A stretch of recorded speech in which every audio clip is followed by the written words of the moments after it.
The foundation of the Mamluk Sultanate, an enduring power that would ultimately extinguish the Crusader presence and definitively halt the Mongol tide, was built upon a profound paradox: institutionalized servitude designed to breed ultimate, yet ultimately uncontrollable, loyalty. The term Mamluk, meaning owned or slave, described a highly exclusive military caste, primarily drawn as young boys from the distant Eurasian steppes, notably the Kipchak Turks and, later, Circassians and other Caucasian groups. They were purchased by the Ayyubid sultans, converted to Islam, and then rigorously indoctrinated and trained in specialized barracks. The most famous early group, the Bahri Mamluks, being housed on an island in the Nile, hence their name, River Mamluks. Their education was total, a multi-year program known as Furusiya that encompassed not only absolute mastery of the arts of war, equestrian combat, archery, and tactical maneuvering, but also the codes of Islamic piety and loyalty to their master, the Sultan. This system intentionally isolated them from the local Egyptian populace, fostering a unique and fierce bond of brotherhood known as Shajar among the slaves who shared a common master and upbringing. It was a meritocracy where a slave could, and often did, rise to the highest ranks of command, becoming the indispensable core of the Ayyubid military structure. To sustain this elite force, the Mamluks were granted iktas, land assignments whose revenue supported their training, horses, and equipment, effectively integrating their military service with the state's economic structure. However, this very power, separated from the Ayyubid family, created a latent, ambitious tension at the heart of the state, awaiting a crisis to detonate. That crisis was delivered by the arrival of the Seventh Crusade. In 1249, the pious, determined French King Louis IX landed his army in Egypt and swiftly occupied the strategic port of Damietta. As the invasion progressed, the Ayyubid Sultan, Al-Salih Ayyub, the last great master of the Bahri Mamluks, succumbed to a fatal illness in November 1249. Facing the existential threat of a foreign invasion coupled with the catastrophic uncertainty of a leaderless state, the Sultan's wife, the Turkish Queen Shajar al-Durr Tree of Pearls, took a desperate and brilliant gamble. She concealed her husband's death for 3 critical months, smuggling food to the sick Sultan, forging his signature on documents, and issuing decrees in his name, all while the Mamluk High Command prosecuted the war. Her singular, masterful decision was to entrust the defense of Egypt entirely to the Mamluk emirs' commanders. Generals Baybars and Kutus, veterans of the Furusiya system, marshaled the elite cavalry. In February 1250, they cornered the French at the Battle of Mansoura. The Mamluks' superior horsemanship and tactical discipline routed the Crusaders, destroying their army and capturing Louis IX himself. This resounding victory saved Egypt, but more significantly, it revealed a profound truth to the Mamluk generals. They, through their collective martial power, were the true sovereigns and saviors of the Islamic domain, rendering the Ayyubid dynasty irrelevant. The political crisis immediately followed the military triumph.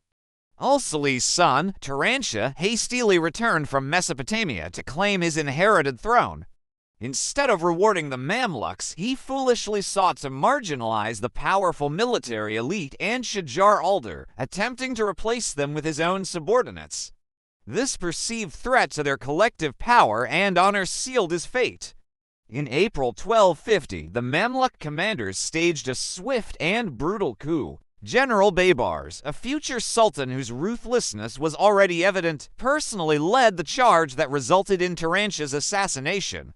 With the Ayyubid dynastic link in Egypt severed, the Mamluks proclaimed Shajar al-Durr the Sultana. However, this was a political anomaly that caused a legitimacy crisis both locally and in the wider Islamic world.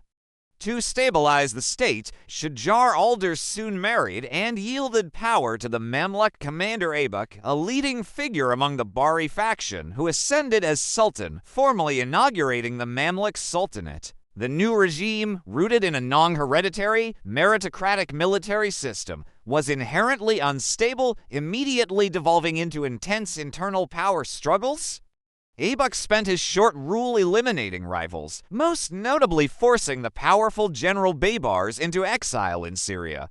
The cycle of ambition, betrayal, and violence culminated in Aybak's own assassination in 1257 and the swift, brutal execution of Shajar al-Durr by Aybak's rivals, confirming that the new sultanate was a deadly contest of military prowess and political cunning. The Mamluk internal conflicts were suddenly eclipsed by a monstrous external threat, the Mongols.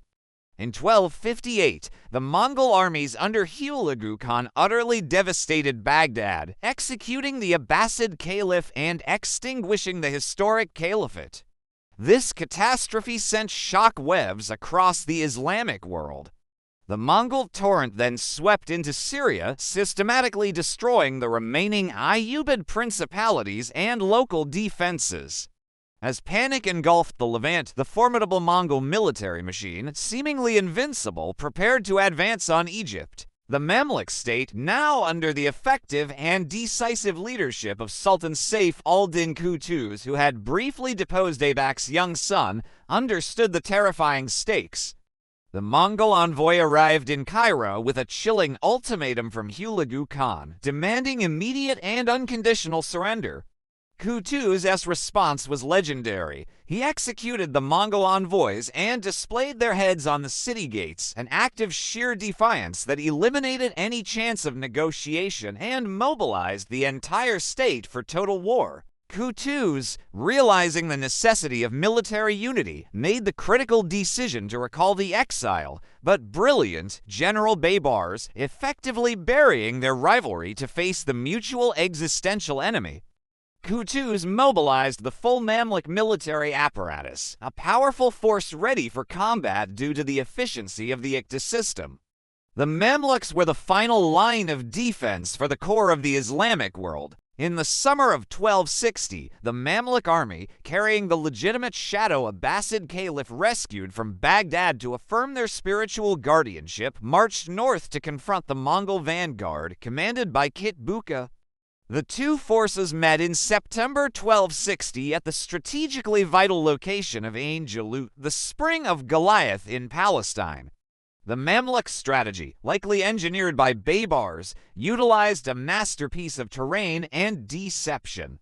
Baybars led the vanguard, executing a series of calculated feigned retreats, drawing the powerful Mongol cavalry deep into the narrow passes and valleys of the battlefield where their signature wide-flanking maneuvers were neutralized. The Mamluk heavy cavalry, disciplined and fighting with the desperate resolve of men defending their faith and homeland, launched coordinated counterattacks. At a critical moment when the Mamluk center line began to waver, Sultan Qutuz famously threw his helmet to the ground and plunged back into the fray, rallying his exhausted troops with the electrifying war cry, "O Islam!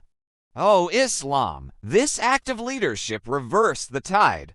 The resulting charge broke the Mongol ranks, leading to the capture and execution of Kit Buka and the complete, decisive routing of the Mongol army. The Battle of Ayn Jalut was a turning point of monumental historical significance. It was the first time the Mongols had been decisively defeated and expelled from a major territorial objective, shattering the myth of their invincibility and setting the permanent western boundary of their expansion. The victory instantly secured the Mamluks' political and spiritual legitimacy, positioning them not just as the new rulers of Egypt, but as the unquestioned saviors and protectors of the Islamic heartlands, including the holy cities of Mecca, Medina, and Jerusalem. Qutuz, however, did not survive to enjoy the full fruits of this triumph. On the march back to Cairo, Baybars, unwilling to yield the spoils of victory and driven by his singular ambition, led a conspiracy that resulted in Qutuz's assassination. Baybars al-Bundakdari seized the sultanate for himself and immediately embarked on a systematic campaign of consolidation, establishing the long-reigning Bari Mamluk dynasty. Baybars solidified the Mamluk state by welcoming a surviving member of the Abbasid family to Cairo and installing him as a shadow caliph, thereby providing a powerful source of spiritual legitimacy that underpinned Mamluk temporal rule for centuries.